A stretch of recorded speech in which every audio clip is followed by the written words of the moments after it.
சிந்தனை 86. ஒரு விவசாயி இருக்கார். அவர் 100 ஆடுகள் வச்சுருக்காரு. சாதாரணமான ஆடுகள் இல்லை, கம்பளி ஆடுகள். 1 2 3ன்னு 100 வரைக்கும் நம்பர் கொடுத்து வச்சுருக்காரு.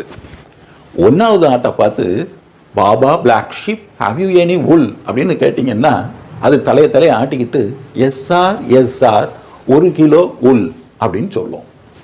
இதே இது 100வது ஆடை பார்த்து கேட்டால் எஸ்ஆர் 100 கிலோ உல் அப்படின்னு சொல்லும். இதே மாதிரி ஒவ்வொரு ஆடும் அதனுடைய நம்பர் என்னவோ அத்தனை கிலோ உல் வச்சிருக்கு.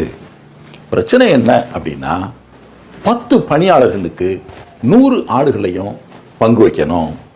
சரிசமமான எண்ணிக்கையில் பங்கு வைக்கணும். சரியான அளவு கம்பளியில் பங்கு வைக்கணும். அது எப்படி? வாங்க மாற்றி யோசிப்போம். Think differently.